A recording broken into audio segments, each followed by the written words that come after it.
Welcome to the ConfigureITDone Podcast. The ConfigureITDone Podcast is a place where successful thought leaders in the SAP space come to share their leadership styles, their tips, and their unique stories on how to run successful large-scale SAP programs. Listen to the podcast to learn from their successes, their failures, their career stories, and their inspirations. Hello, Alex. Hello, Jay. Welcome. Thank you. I'm just saying to Andriana before, I'm a little bit nervous, to be honest, but hopefully you're going to ease my nerves on the first podcast today. First podcast I've done, so first podcast you've done as well. We are in our first territory. Let's see how we go. Excellent. All right. Now, just to kick off, I'd love to know a bit more about yourself. So yeah, if you tell the audience a bit about yourself, your background, that'd be great. Okay. The short story. So born in the UK, like yourself. We've got a Geordie and a Cockney doing a podcast in Australia. Came to Australia about 9 or 10 years ago now. Personal stuff. I've got a wife. I've got a family. I've got 3 young girls who I orientate my life around nowadays. Background to my career. I started back in probably 1997 in earnest, after leaving university with a degree in English and history, which sets you up to be a teacher, and probably not much else. Landed a job with an IT research agency. That was my route into information technology, and then fell into an SAP gig by chance. It's a long story, so I won't bore you with it, but it was luck rather than anything else. Applied for a job, didn't really know what the job was. Turned out that I was going to be a functional consultant in sales and distribution, implementing SAP R3, 4.5A, if my memory serves me well, on the customer side. So I was working for a customer, working with the Siemens consulting agency to implement SAP legacy transformation. Did that for probably 4 or 5 years before jumping ship in that customer. I stayed with that customer for 13 years. A company called Arco back in the UK. Stayed with them for 13 years, jumped around doing lots of projects. So I did the SAP implementation. We then looked to modernise our supply chain, so went into a logistics project to implement a warehouse management system and centralise their supply chain. From that, jumped into a logistics role, so I started managing an analysis and planning team in the logistics arm of the business. From there, moved into a demand management function, I think it was, which was part of a sales and operations planning transformation. That was the last role with Arco. Then Lisa and I decided to move to Australia. Came over here, landed a job with Origin Energy. Worked in setting up their enterprise program management office. So lots of project stuff, obviously. What made you make that decision to come to Australia? Was it work or? Footloose and fancy free. We were recently married, Lisa and I. We both worked for Arco. Oh, okay. Back in the UK, that's how we met. I won't bore you with that story either. Maybe that's one for the pub, that story. Possibly. My wife hates that story. So we fancied a change. We'd been in the area, the geography that we lived in for a long time, which was in the northeast of England. For those of you that don't know, the northeast of England is God's country. Yeah, well, I wouldn't go that far. Kent's the God country. No. Anyway, we decided to move over to Australia. Personal stuff. As I say, we were footloose and fancy free, no kids. Decided to move over and found out that Lisa was pregnant as we were moving. Okay. So to speak. So yeah. I had a wobble. She didn't. and here we are 10 years later with now 3 kids. Happily based in Australia, so not much chance of me going back, I don't think. Sure. So yeah, landed a job with Origin Energy, and then stayed with them for a few years. I think it was 3.5, 4 years, before being affected by a lot of capex reduction for them. Got the opportunity to work with SAP and jumped at that chance. It had always been a target for me to work for SAP. I'd done the SAP gig back in the day. I'd stayed in and around the ecosystem within Arco. I'd moved around the projects, but it had always been heavily SAP either orientated or integrated. Origin Energy started on their portfolio management office, but quickly moved into their SAP project and became part of that. And that was kind of why I got the opportunity to work for SAP, because that got shut down. Sure. Yeah, we speak to a lot of candidates, and pretty much, I'd say 90% of candidates in this market, they aspire to work for SAP. they want it on their CV, either doing a project or you're contracting for them. Like, what is it about the brand that you aspire to achieve that? Look, I don't know, that project that I did really opened my eyes. So the one back in the late 90s, the SAP implementation, it really opened my eyes to what a business was. Didn't really understand before that. This was at Origin, yeah? No, this was back in the day at Arco. Okay, yeah. Back at just out of university. It really opened my eyes to what a business does and how SAP underpins that. Mm-hmm. So, I started in sales and distribution, order to cash, I think it's called nowadays. I moved into doing a little bit around materials management, source to contract, and then from there moved into some of the FICO stuff. Not really my kit bag, but got involved in a bit of that. So it really opened my eyes to the breadth of an organisation and how it's structured and how SAP underpins that. I loved that time of my life. Such a learning curve, such an enjoyable time that I always kind of stuck a pin in, right? One day I'd love to work for SAP. And I remember coming to Australia, and we'd come into the city, we hadn't been here long, and we were down looking across to North Sydney. Yeah. And I could see the SAP logo. The logo, I said to Lisa, got to get over there at some point. Yeah. And then as luck would have it, that's where I ended up. So long story about how I ended up in Australia and working for SAP. Mm-hmm. I remember, obviously you're in a new office now, aren't you? Yeah. But the old building, like you said, had the logo, and I was coming back from a night out with the missus before, and I pointed at the logo on the way, and obviously I love SAP. I've been in it for a while. I'm recruiting, and that is the one. That's the one. So yeah, there you go. That was my journey to Australia. Mm-hmm. I guess my journey in SAP, in the organisation of SAP. So I now run the business transformation services team in Australia and New Zealand. Mm-hmm. Prior to that, I was running the public services and financial services delivery team for Australia. So in the past 5 years, I've gone from kind of being the hands-on delivery guy in public services, had some opportunities to move on. SAP is great for that.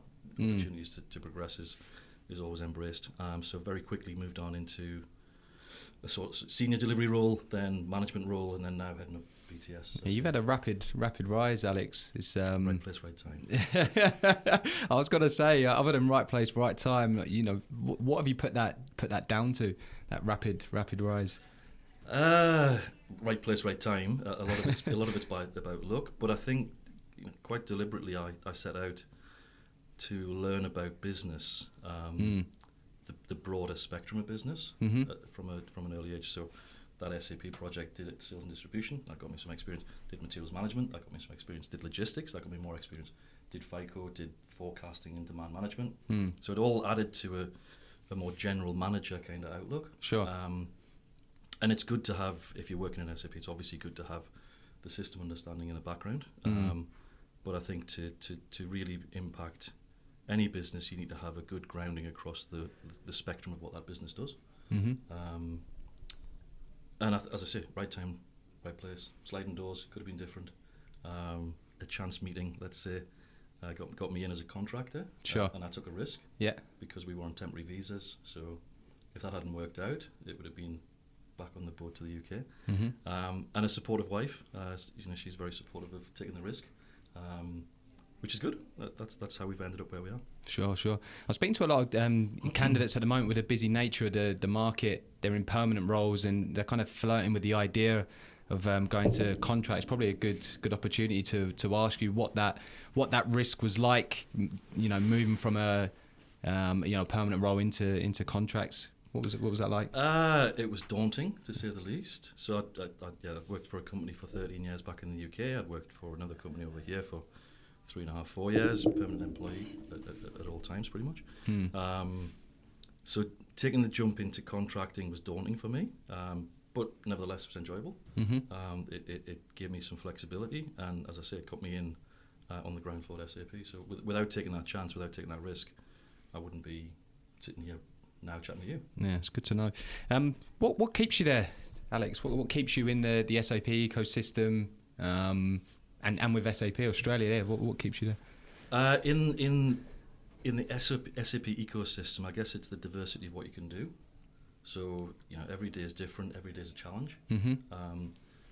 Being customer side in the early part of my career, and for a long time, gives you a different lens to see the SAP life through. Mm-hmm. So you're about meeting business requirements, you're about pleasing the employees that are leveraging the system, and that's something that's changed for me over the past 20 odd years now. You don't get old enough. Thank you. It's the bald head.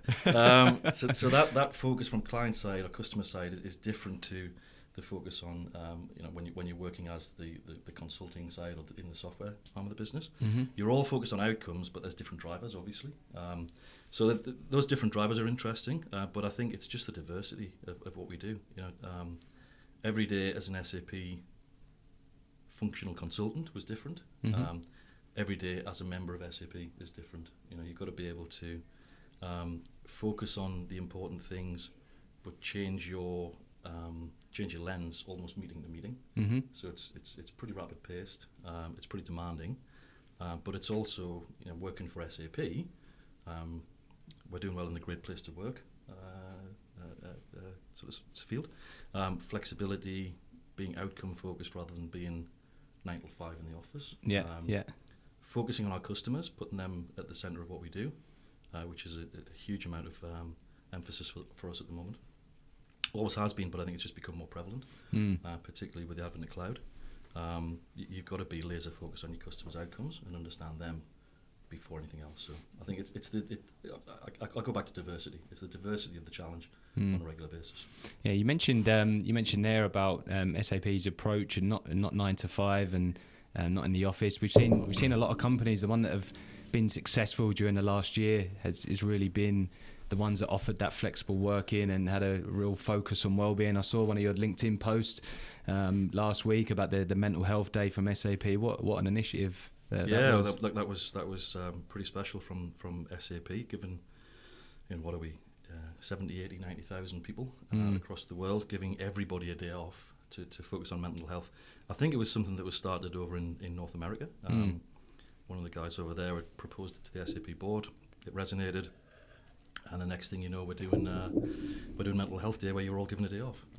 Well received by customers, and we recognise that we've still got to deliver outcomes. So there are people in my team who couldn't take that day because of customer commitments, but we have noted that, we've bookmarked it, and you'll get a time and lieu day in the future to recognise that. But it is recognition of the challenges we've faced over the past 12 or 18 months, different in Australia to other parts of the world, but nevertheless stressful, and the seismic change in how we work, how we operate on a daily basis, it can cause some internal challenges for people. Sure. Working from home, not seeing your pals at work and all that kind of stuff, it causes some real challenges for people. So taking a day out, focusing on yourself, it was very nice, and I had the opportunity to take the girls out to Symbio, local wildlife park, which was very enjoyable. Brilliant. Yeah, like I said, the companies that have done well in the last year, they've got forward-thinking strategies and investing in well-being like this. I think it buys a lot of trust from the staff as well. Yeah, absolutely. We the other thing we did, probably less publicised, we had People Day in March. I think it was beginning of March. So that was another day that the organisation was focusing on us. Mm-hmm. So you weren't taking the day off. You were taking a day to down tools, if you like. Okay. And focus on your development plan, focus on your enablement within the organisation, look at things that you want to do to progress and move onwards and upwards or sideways or whatever you want to do. We had that day as well. So there's a real commitment, and I think this is something that you're seeing more across the marketplace. Yeah. I think it's Atlassian who've gone fully remote. Fully remote, yeah. I saw that article last week. There's Google who are going, you work from home for as much as you want. Yeah. So there's all sorts of different organisations that are doing the same thing, slightly differently. But yeah, we're focusing heavily on mental health, well-being of the teams. So Sure. It's good stuff. Yeah, even here at Precision, we've gone down to a 4-day week, but we actually pay the staff for 5 days. So I think that the message from the leadership team is, if you can do your job in 4 days, great. But if you need to do your job in 7 days, then do it. That's great. But yeah, it just gives a bit more accountability to the staff, and we've seen some of our best ever quarters because of it. So yeah, I think well-being is a massive strategy that companies need to. One of the things I noticed during COVID was you had team members, people working with you and for you, and whatever else. Days were just stretching longer and longer. I don't commute anymore, so I may as well start working at 7:30 in the morning, 7 in the morning when I would have started my commute. And because I'm not commuting anymore, maybe I'll stop working at 7 o'clock at night. Mm-hmm. So, the old working day of 7.5, 8 hours was starting to morph into 12 hours standard for people, which is not great. That's not sustainable. It's not healthy. And it doesn't give people the mental health space to grow. So, I've always focused more on outcomes than where, when, and how. And I think that's something that we really tried to hammer home to people during that time, and will be enduring as well. Sure. You've got to be more outcome focused. If you can do it in a shorter period of time, that's great. And the nature of the work is flexible, so you go through peaks and troughs, but we have to focus on mental health, and we have to focus on being outcome orientated to deliver what either the organisation wants or particularly what our customers need. It's amazing though, like some companies that we have worked with in the past have reverted back to the old school mentality of the 9 to 5, in the offices. And like personally, my phone's never rung as much from employees in that organisation that want to leave. So you have to focus forward. So that's good that SAP have that forward thinking as well. Going to divert the conversation back to projects. How would you define what a successful SAP program is? Successful SAP program or successful program. I've done a few of both. Mm-hmm. Look, I'll speak personally, okay? And I guess there's a bit of an evolutionary tale for me from when I was a 20-odd-year-old to what I am now. Goes without saying, budget, time, scope. Yeah, that envelope doesn't change. Okay. And it can concertina, but it doesn't change. And everyone delivers it on time and on budget when you speak to them. Once you've rebaselined it. So I think those things are given. That's the constant. Yeah. For me personally, as I said, I keep talking about outcomes, and I was always outcome focused, primarily on the scope, particularly in the early days for me. We will deliver what we need to deliver in the time frame that we need to deliver it. If I look back at my early SAP days, the title of this podcast, ConfigureITDone, that was my strapline as a business analyst. If I can't configure it, we'll code it. Yeah, and more often than not, it would be a bit of both. So you would configure to your heart's content, and then you'd come up against a problem, and you'd pull in an ABAP developer and say, right, let's crack open a user exit, and let's build a bit of code that gets us around this configuration challenge. So that to me was not a philosophy, but it was an approach that we took in the early days of our SAP careers back in the 90s and early 2000s. That comes with challenges and problems. Sure. And we've soon realised that when everything started with a Z, and you try and do an upgrade, as we did quite quickly after our 4.5A implementation. We jumped to 4.6C, I think it was. Goodness me, that was hard work.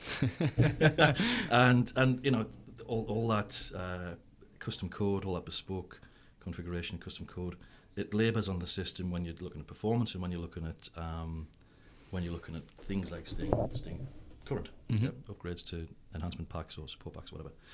So as you get a bit more experience, you start thinking, well, that's got to change somewhat. So how do we get to standard more? And I think that's far more prevalent nowadays with cloud and cloud adoption.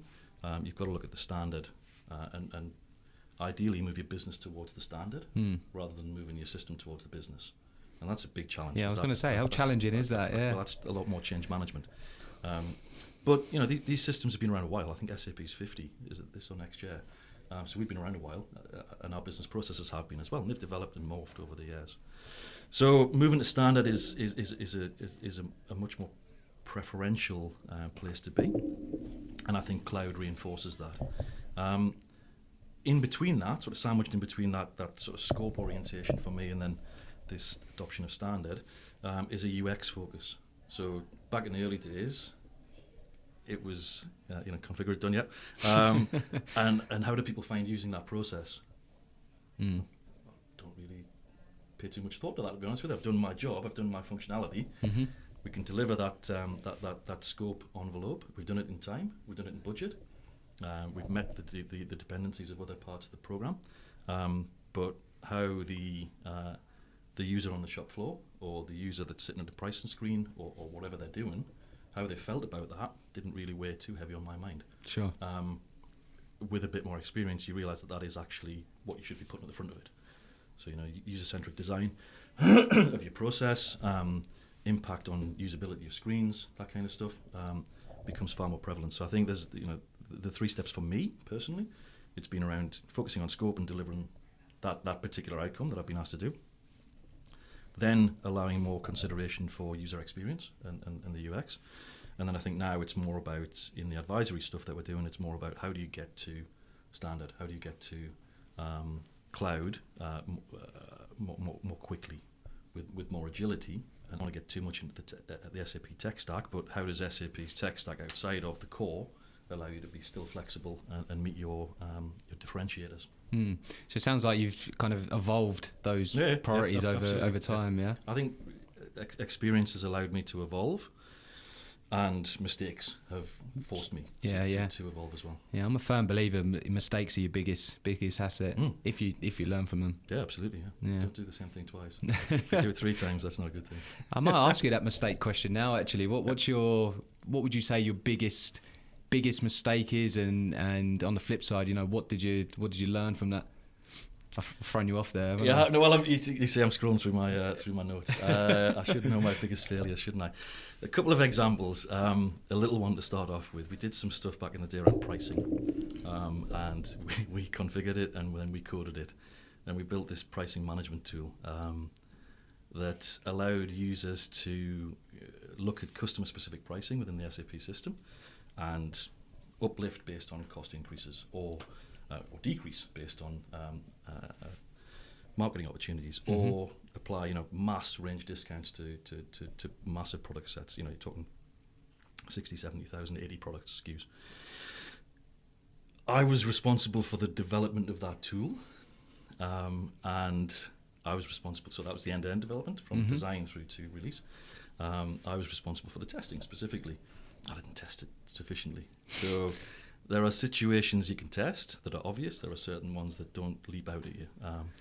The one that didn't leap out at me was if you run that program in delete mode, so you're going to delete a whole bunch of prices, and then you rerun the program to pull through another pricing set for a different customer. The app that we developed didn't do a delete refresh. So whatever changes you made to that second customer's pricing, when you hit execute, it deleted it all. So we put it live, and I got a call from the first branch that we put it live in saying, where's a lot of this pricing gone? So we looked through that, and we found that out. I don't think I ever put my hands up properly to that. Yeah. So. Well, you have now. I have now. Look, we remedied it, but there you go. That's one thing that I learned from. Test it, and don't test the obvious so much. Test the not obvious. Test and try and put yourself in the end user's shoes of how they're going to run this thing that you're doing, or try and consider all eventualities. So that's one thing. Learn from that. Be more diligent and be more focused and be more all-pervasive. Second thing was around a logistics implementation we did. This was, we implementing a warehouse management system. Wasn't SAP, but it was heavily integrated with SAP. It was mechanical handling, so that is conveyor belts, cranes, big machines driving around a warehouse. This comes back to testing. There's only so much you can test in that regard because you're in an artificial environment when you're building the functionality. Sure. So you test, does the conveyor move a tote, a box, from this position to this position? Yes, because I've typed in that command kind of thing. And I don't know how better you plan for this, but you get to the live situation, your production's now, you're in production, you're in the warehouse, you've got totes moving around, you've got cranes moving around. We went live with that, and goodness, the warehouse very quickly became something like the Manhattan skyline. So we couldn't get stuck in. we couldn't get stock. So you couldn't get stock through the door. You couldn't get stock put away.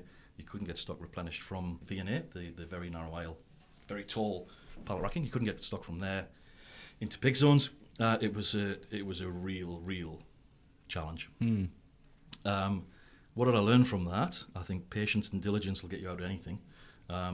Pragmatism around how you can avoid the catastrophic situation. So, the things were bad then on the project. They put us in a room, the whole brains trust kind of thing. How do we get out of this, guys? And we were we were throwing more resources at it. We were throwing overtime at it. We were throwing the obvious things at it. And there was one guy in the room who I worked with. I actually worked for him at that time. He said, no, we got it all wrong. What we've got to do is basically divorce ourselves from the problem and keep the business running. Okay. So, we took a radical step and moved out of that warehouse, fixed the warehouse up in one train, and moved the top 5,000 products into another warehouse, and basically ran a manual system for a while to get us out of that. So that was a big learning curve around pragmatism and again, not seeing the obvious. Moving beyond that, it's not too recent, but a one moving away from testing and systems.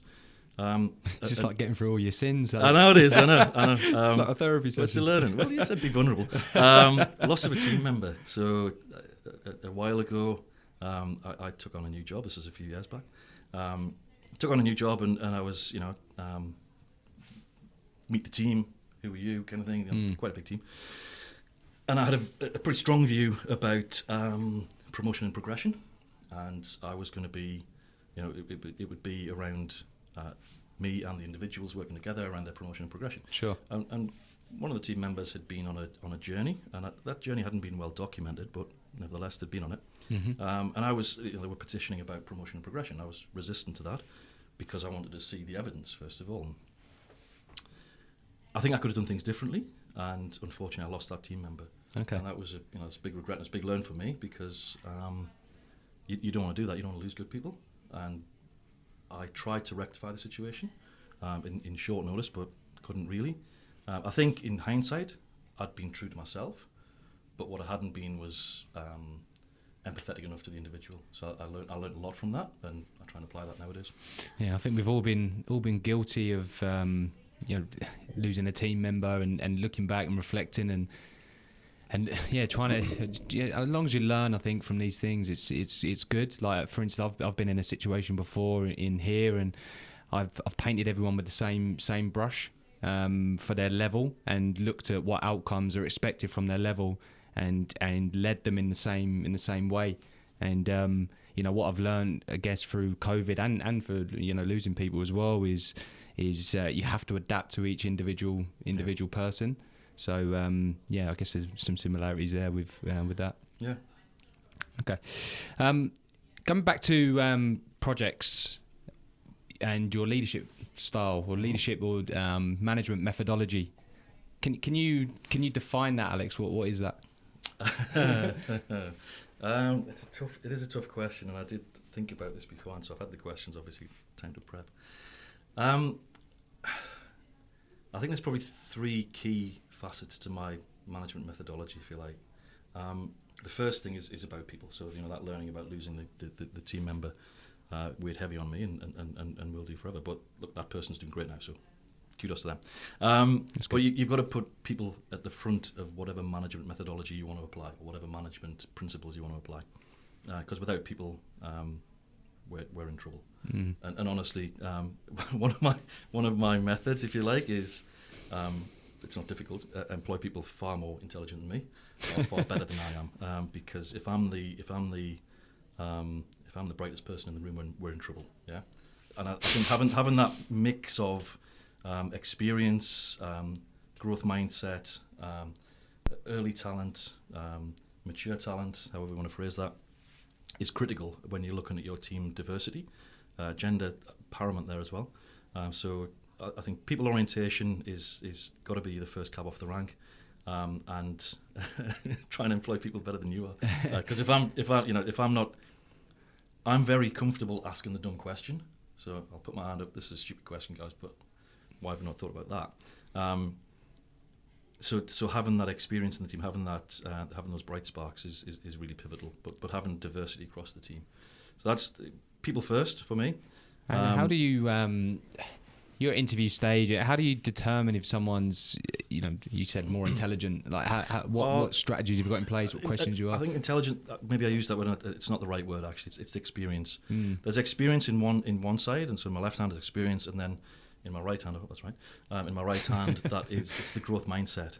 So pairing experience with growth mindset, and that could be a generational thing, but I'm not saying it is. You see growth maybe at an earlier stage in people's career, but people continue to grow throughout. Pairing that experience and early talent growth is really important. How do you assess that? It's difficult. It's really difficult. You can't get it from a CV. No. Yes, I'll have a look at your CV, but I'd much prefer to meet people and do that over a course of time. So have a 10-15 minute chat, maybe a coffee if we can. Get to know somebody personally first of all. I like to ask, who are you? What do you do? Do you what's your hobbies? What's your family life like? Not with any particular bent on it. It was just I like to get to know somebody. And then you go into the more specialist. So what are your skills? What's your capabilities? What's your capacity to grow? That's very important, I think. So it's people orientation and getting to know them personally, and demonstrating your vulnerability to them also. So let them know that you've got challenges, let them know that you've got difficulties. That's the first point for me on management methodology. That's a great point about being vulnerable to them and letting them know challenges. All too often when we've sat in on interviews, it's very question answer, and the client would like I said, ask questions about can you do it, can you do it, can you do it, can you do it, and it's almost like a tick the box. Whereas that's a great example, Alex, about sharing challenges, and I think people have that natural instinct to try and fix a challenge. So and I think some people see leadership as you've got to be strong all the time. If you show your team that you're having difficulties or you've got things going on in your personal life, that allows them to open up on that score with you also. So demonstrating that you're vulnerable is really important. It's not one that I've written down though. So the other two for me, obviously outcomes focused, because if you're not delivering outcomes, then what are we doing? There's growth to the outcome. There's growth in learning, all that kind of stuff. But we've got to hit we've got to hit the target, whatever that target is. How do you manage those? A lot of people say outcomes focused, and there is the new way and the old way, really, outcomes focused. But how do you manage against that? I think you've got to give people time to deliver the outcome and understand first and foremost what is the outcome that you're trying to deliver. So it does no good to whip anybody towards a target. Now, there's times you've got to be a bit tougher, certainly in projects when it gets to the pointy end. Sure. But I think having an alignment and understanding of what you're trying to do is critical. And that speaks to me around project execution, alignment from the top all the way down to the bottom. Stay in the course, but also when it comes to the sort of the minutiae, some more granular stuff, as long as people know what they're trying to do and what they're working towards, then that's a good thing. It's when you're confused and it's you're not sure what you're trying to do that becomes a challenge. So staying outcomes focused is very important. Sure. And growing with it. Okay. And if say if your team or a project is off track and they're not delivering those outcomes, do you have a certain approach that you use, or do you adapt to a different situation? You've got to adapt. Yeah, that's critical. Adapt to different situations, and there's some stuff in some of the other toolkits that you learn around creative and reactive management techniques that you can fall back on. I'm pretty upfront, so I'm pretty open. If I need to have a difficult conversation with somebody or with a group of people, a team, then I'll go into it and I'll announce it. So guys, we're gonna have to have a tough conversation about whatever it is. So let's do it with the spirit intended. Let's not be confrontational, but let's make sure that everybody's on the same page. So I think if you put it on the table early, adapt your style to who you're working with, and then get over it. You can't let things linger. So let's have the tough conversation. Let's overcome the challenge, and then let's just move forward as we were before. So it's almost like we kind of take it into a room, open the door, do what we need to do, close the door, and then go back out and get back on with it. The other thing for me in management methodology is delegation. So I've always reflected on delegation with responsibility, and by that I mean you've got to give your team the room to grow, the room to do what they need to do in the way that they need to do it. But the responsibility part is you're always there as the sounding board, and it's not about if we don't hit the outcome by the end of what we're trying to do, I would take that as my fault rather than the team's fault. Yeah. Because I'm supposed to delegate to them responsibly. This is what we need to do, guys. Everybody understand. Let's check in on the way and make sure we're doing it. If I haven't done that bit, then I've failed, not the team. So I would always say, if there's praise, the team should get the praise. If there's what's the opposite of praise?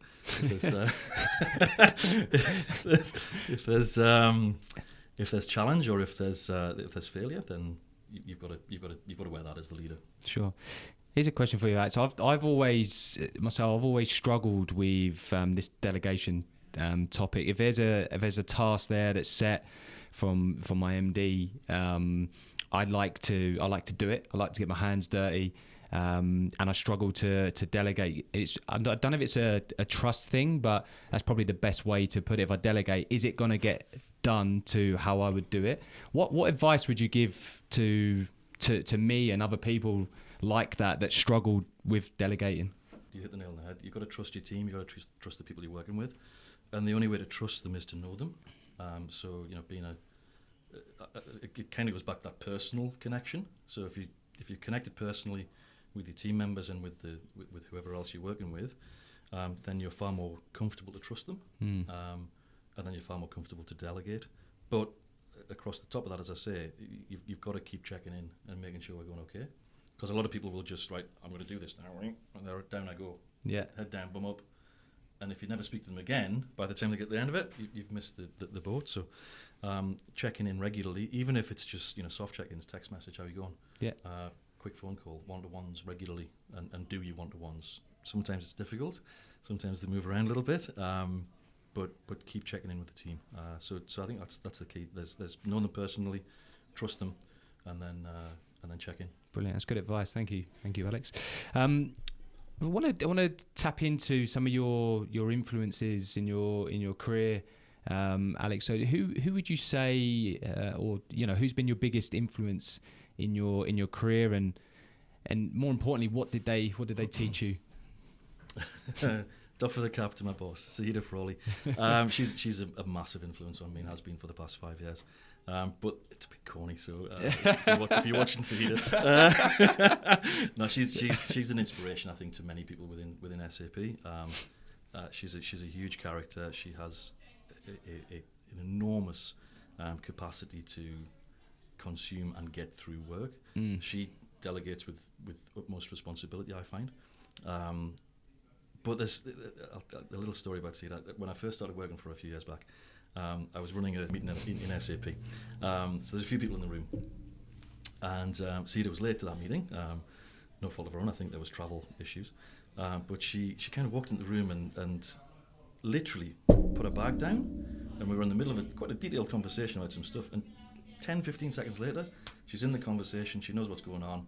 So her ability just to pick up and go is fantastic. So it is an inspiration. I know it sounds a bit twee, but there you are. The other two for me, we've been doing a lot of stuff over the past couple of years around leadership development, and we do this leadership circle with a lady called Jo Wagstaff, who's very good. It's around the leadership circle's kind of split in two: creative mindset and I think it's reactive mindset. And we all need a bit of both. Their analogy is the tree. The tree blossoms into the creative, but its roots are founded in the reactive. So I've likened that to some of my early days back in the UK, I had two managers. One guy was running the program, the other guy was a senior figure in a functional set within that program. Kenny and Mike, let's call them.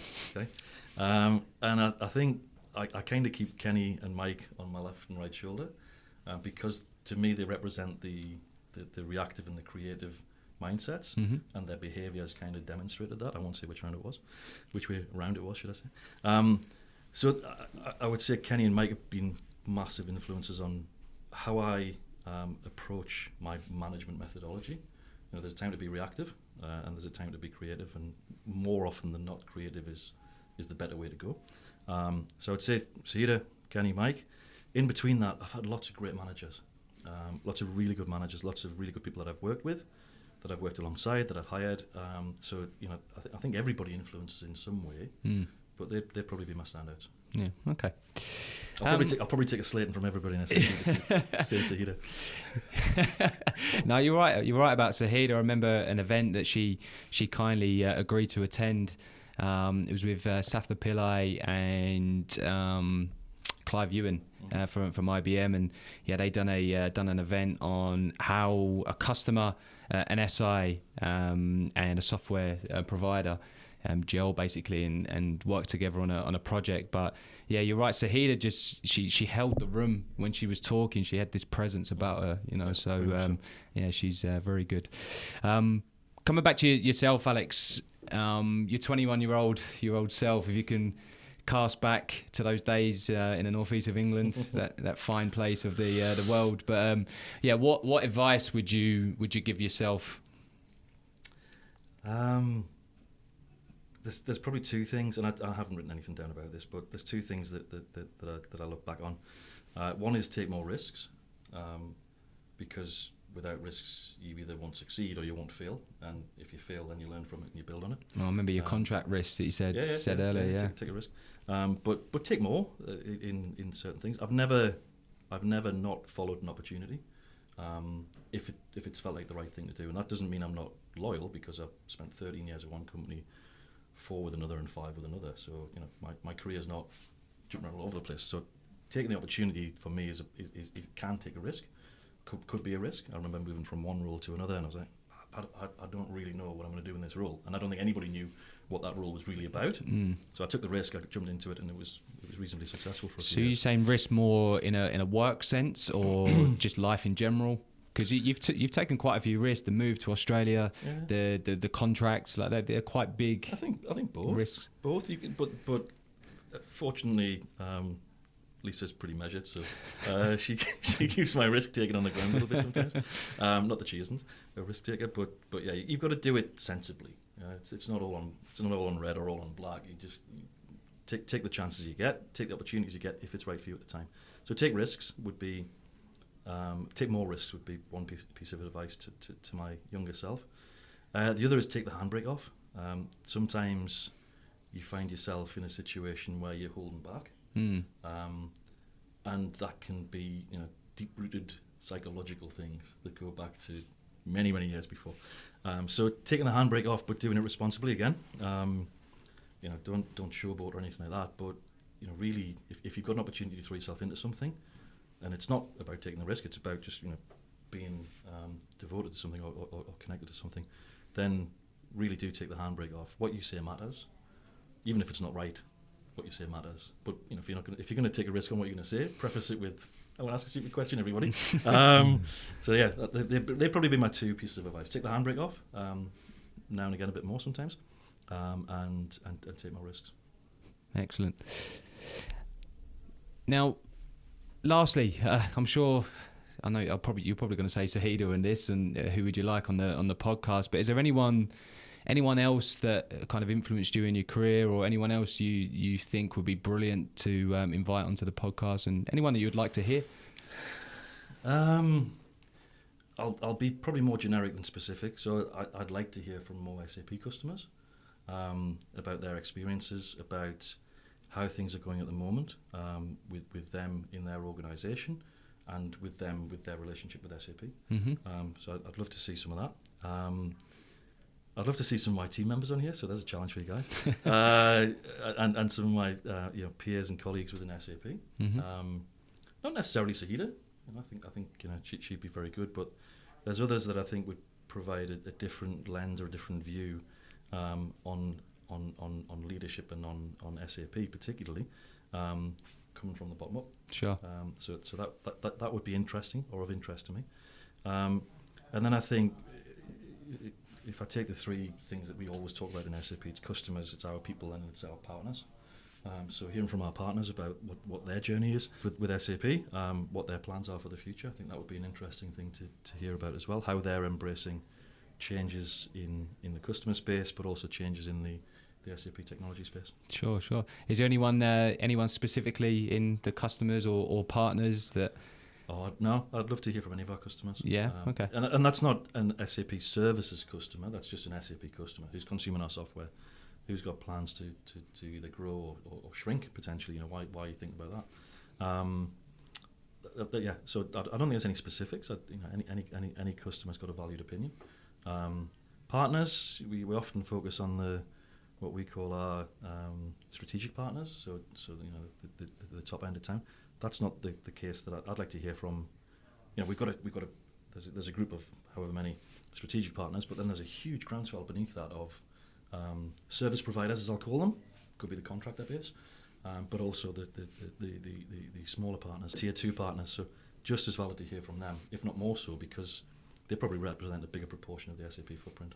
Yeah. Okay. Well, I think you're going to like it. The number of people that we've approached, both from customers, partners, and SAP as well, have kindly agreed. So stay tuned. Good. All right. But Alex, that's brilliant. Thank you very much for coming on the podcast. My nerves are gone. You settled me, which is good. But thank you very much. Really appreciate it. Enjoyed it. Thanks very much. Cheers.